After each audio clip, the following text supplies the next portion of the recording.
আমরা দেখে নেব আমাদের পরবর্তী এভি।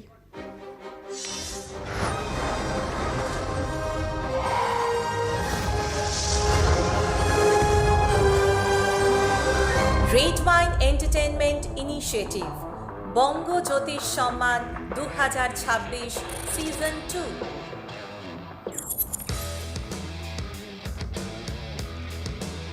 সাধনা যেখানে গভীর, সাফল্য সেখানে অনিবার্য, এই মন্ত্রকেই সার্থক করে তুলেছেন আমাদের আজকের এই বিশেষ ব্যক্তিত্ব। তিনি আজ বাংলার গর্ব, যার প্রতিভা আর অধ্যাবসায় তাকে পৌঁছে দিয়েছে এক অনন্য উচ্চতায়। আমাদের এই আধুনিক সময় দাঁড়িয়েও তিনি পুনরুদ্ধার করেছেন এক অতি প্রাচীন এবং গূঢ় সাধনা। বজ্রযান তন্ত্রের মতো গভীর আধ্যাত্মিক পথে তার অগাধ পাণ্ডিত্য আর অদম্য নিষ্ঠা তাকে এনে দিয়েছে এক বিশেষ মর্যাদা। আধ্যাত্মিকতা আর গূঢ় বিজ্ঞানের মেলবন্ধনে তিনি আজ অগণিত মানুষের কাছে হয়ে উঠেছেন এক নতুন আশার আলো। তিনি কেবল একজন বিশেষজ্ঞ নন, বরং বর্তমান প্রজন্মের কাছে এক শক্তিশালী অনুপ্রেরণা, এক সত্য আলোকবর্তিকা। আমরা কথা বলছি বজ্রযান তন্ত্র এক্সপার্ট শ্রী আকাশ সেনগুপ্তর। বঙ্গ জ্যোতিষ সম্মান 2026-এর মঞ্চে আমরা তাকে স্বাগত জানাই। আপনাদের সকলকে বলবো আপনারা একটু করতালি দিয়ে তাকে মঞ্চে স্বাগত জানাবেন। Ladies and gentlemen, please put your hands together and welcome on stage the Vajrayana Tantra expert Sri Akash Sengupta.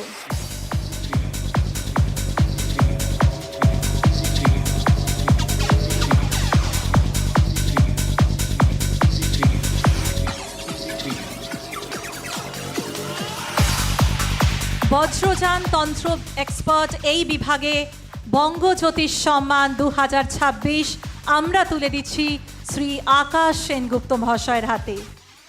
প্রাচীন বজ্রযান তন্ত্রের গূঢ় রহস্যকে যিনি বর্তমান প্রজন্মের কাছে এক নতুন আলোয় নিয়ে এসেছে, তিনি আকাশ সেনগুপ্ত। বাংলার এই প্রাচীন ঐতিহ্যকে বিশ্ব দরবারে পৌঁছে দিতে ওনার নিষ্ঠা ও ত্যাগ আজ আমাদের সকলের কাছে এক বড় অনুপ্রেরণা। প্রথমেই আমার সামনে যে সমস্ত জ্যোতিষ জগতের এবং তন্ত্র জগতের নক্ষত্ররা, আমার স্যারেরা, আমার যাদের কাছ থেকে অনেক জায়গায় গিয়ে তাদের বক্তব্য শুনে অনেক কিছু শিখেছি, তাদের নতমস্তকে প্রণাম। প্রণাম আমার গুরুদেব শ্রী ব্রহ্মানন্দকে, যার জন্য আজকে আমি এই মঞ্চে, এই সাধনায়, এবং অবশ্যই বড় মনের মানুষ অভিজিৎদাকে আমার অন্তরের অন্তঃস্থলের থেকে একটা এত ভালো প্ল্যাটফর্ম দেওয়ার জন্য তাকে অত্যন্ত ধন্যবাদ। আমি যেটা বলবো, ওই স্যারেদের সামনে যখন বলতে হয় যে আমি পড়াটা ঠিকঠাক করেছি নাকি, ঠিক সেভাবেই বলবো। এটাকে আমার ধৃষ্টতা ভাববেন না, এটা আপনাদের কাছে আমার পড়া দেওয়া। তন্ত্রকে আমি বিজ্ঞান ভাবি না, মানি। কারণ যেখানে সাধারণ বিজ্ঞান শেষ হয় সেখান থেকেই তন্ত্র শুরু হয়, বা তন্ত্রের যে বিজ্ঞান সেটা শুরু হয়।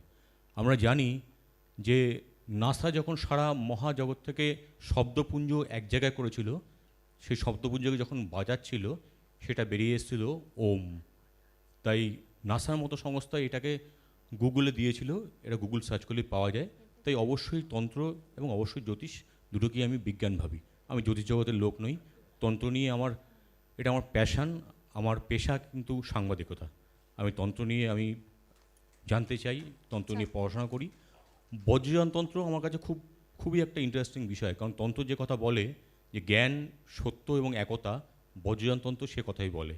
আমাদের হিন্দুদের যে একজন তারা, সেখানে দাঁড়িয়ে কিন্তু বজ্রযান তন্ত্রের 21 জন তারা আছেন, এবং তার মধ্যে যে প্রধান তারা তিনি হচ্ছেন দেবী আর্য তারা, যাকে আমরা গ্রিন তারা হিসাবে অনেকের বাড়িতে আমরা রেখে দিই গ্রিন তারা হিসাবে, কিন্তু উনি কিন্তু বজ্রযান তন্ত্রের প্রধান তারা আর্য তারা। এবং বজ্রযান তন্ত্রের যে ত্রিশরণ আমরা স্মরণ করে আমাদের তন্ত্রের কাজ বা আমাদের তন্ত্রের সাধনা আমরা করি। বুদ্ধং শরণাং গচ্ছামি, এখানে কিন্তু একবারও বলা হয়নি সিদ্ধার্থ বুদ্ধং শরণাং গচ্ছামি বা গৌতম বুদ্ধং শরণাং গচ্ছামি। বুদ্ধ কথার অর্থ এনলাইটমেন্ট, জ্ঞানের আলো, তাই বলা হয়েছে জ্ঞানের আলোর স্মরণ করো। এখানে বলা হয়েছে ধর্মাং শরণাং গচ্ছামি, ধর্ম শব্দের অর্থ এখানে সত্যের আলোকে নিজেকে নিয়ে যাও। এবং সংঘং শরণাং গচ্ছামি, এর মানে হচ্ছে একতা। তাই জ্ঞান, সত্য এবং একতা, এর মধ্যে দিয়ে তন্ত্রের জয় হোক, জ্যোতিষের জয় হোক।